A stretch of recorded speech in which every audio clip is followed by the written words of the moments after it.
Welcome to ABC campus. आज हम regulatory framework के टॉपिक से रिलेटेड आईकैप के स्प्रिंग 2023 के अटेम्प्ट से एक पास्ट एग्जाम का क्वेश्चन डिस्कस करें जिसका टाइटल है रेडियम लिमिटेड। तो एक छोटा सा कॉन्टेक्सचुअल सिनेरियो है कि Ahmed, a foreign qualified accountant, has recently return to Pakistan and has joined a newly incorporated company radium limited, a subsidiary of listed company. Ahmed has been interested with preparing the notes on property, plant and equipment. In the financial statement of RL for the year ended 28 February 2023, while preparing the notes, Ahmed has complied with all the disclosure requirement of IS 16. However, he is unaware of additional disclosure required by the Companies Act 2017. अब ये क्योंकि listed company की subsidiary है तो उस पर fourth schedule apply होगा। Requirement क्या है कि लिस्ट डाउन करें disclosure requirement related to fixed assets as provided in the fourth schedule. क्योंकि ये लिस्टेड कंपनी की सब्सिडरी है तो इस पर फोर्थ शेड्यूल ही अप्लाई होता है ऑफ द कंपनीज एक्ट 2017।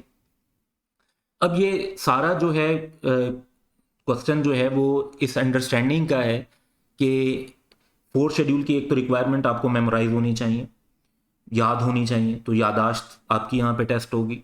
लेकिन एट द सेम टाइम आपको इस बात का आइडिया होना चाहिए कि आप IS 16 वाले डिस्क्लोजर मेंशन ना कर रहे हो, प्योरली आप उन डिस्क्लोजर्स की बात कर रहे हो जो fourth schedule of companies act 2017 में मेंशन है और IS 16 वाली रिक्वायरमेंट्स आप वहां पर रिपीट ना कर रहे हो।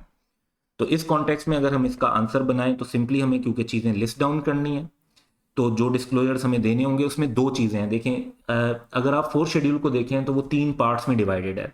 एक है उसमें जनरल रिक्वायरमेंट, फिर स्टेटमेंट ऑफ फाइनेंशियल पोजीशन और उसके बाद स्टेटमेंट ऑफ प्रॉफिट और लॉस। तो स्टेटमेंट ऑफ प्रॉफिट और लॉस में तो फिक्स एसेट से रिलेटेड कुछ नहीं, लेकिन जनरल रिक्वायरमेंट में 3 चीज़ें हैं जिनका ताल्लुक जो है वो फिक्स्ड एसेट से बनता है। पहली चीज़ तो ये कि ज्योग्राफिकल लोकेशन और एड्रेस देना है तमाम बिजनेस यूनिट्स का, मिल, प्लांट वगैरह का। कंपनी के इमूवेबल फिक्स्ड एसेट जैसे लैंड, बिल्डिंग होते हैं तो उनकी लोकेशन और एरिया ऑफ लैंड बताना है। Capacity of industrial unit, plant and machinery से उसकी एक्चुअल प्रोडक्शन कितनी हुई और अगर नॉर्मल प्रोडक्शन से कोई कम प्रोडक्शन हुई है तो शॉर्टफॉल की रीजंस क्या थी ये बतानी है। ये जनरल रिक्वायरमेंट होती है। उसके बाद स्टेटमेंट ऑफ फाइनेंशियल पोजीशन के अंदर जो प्रॉपर्टी जहां पे एक्वायर की हो रेडियम लिमिटेड ने, कंपनी का नाम रेडियम लिमिटेड है, और लेकिन वो रेडियम लिमिटेड के नाम पर ना हो या उनके पोजेशन और कंट्रोल में ना हो तो तब, यानी ये हर सूरत में डिस्क्लोजर नहीं होता, ये एक खास सिचुएशन में डिस्क्लोजर है कि प्रॉपर्टी कंपनी की है लेकिन कंपनी के नाम पर नहीं है या कंपनी के पोजेशन और कंट्रोल में नहीं है, तो 3 चीजें डिस्क्लोज करनी है। ये फैक्ट और रीजन के भी क्यों कंपनी के नाम पर नहीं है, कंपनी की पोजेशन में नहीं है, प्रॉपर्टी की डिस्क्रिप्शन और वैल्यू क्या है, और फिर किन उन लोगों का नाम बताएं जिनके नाम पर या पोजेशन में वो प्रॉपर्टी मौजूद है। फिर लैंड और बिल्डिंग में खासतौर पे आपने डिस्टिंग्विश करना है कि फ्री होल्ड कितनी है और लीज होल्ड कितनी है। देखें, इसकी इंपॉर्टेंस वैसे अकाउंटिंग में भी बहुत होती है क्योंकि फ्री होल्ड लैंड के ऊपर डेप्रिसिएशन चार्ज नहीं होती जबकि लीज होल्ड लैंड के ऊपर भी डेप्रिसिएशन चार्ज होती है। फिर एक रिक्वायरमेंट है फोर्थ सेल वैल्यू की। फोर्थ सेल वैल्यू ये होती है कि अगर नीलामी की सूरत में फौरन एक प्रॉपर्टी को बेचा जाए तो वो कितने की सेल हो जाएगी। तो ये अगर आपने रिवैल्यूएशन की हुई है प्रॉपर्टी की तो उस सूरत में फोर्थ सेल वैल्यू भी बतानी होती है।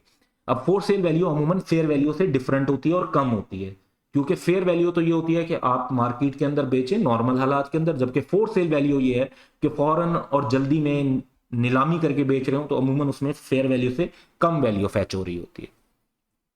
फिर अगर फिक्स्ड एसेट सेल की हैं और उनकी एग्रीगेट बुक वैल्यू 5 मिलियन से एक्सीड करती थी तो हर वो एसेट जिसकी बुक वैल्यू 500,000 और मोर है उसके बारे में हमने उसकी कॉस्ट या revalued amount, book value, sale price और मोड ऑफ डिस्पोजल, टेंडर से बेचा, निगोशिएशन से, परचेजर के पर्टिकुलर्स को डिटेल नाम वगैरह, गेन और लॉस कितना रिकॉर्ड किया, और अगर कंपनी के साथ या कंपनी के डायरेक्टर्स के साथ उस परचेजर का कोई रिलेशनशिप था, रिलेटिव है या कंपनी का कोई एसोसिएट है, डायरेक्टर है, तो वो डिटेल भी हमें बतानी होगी।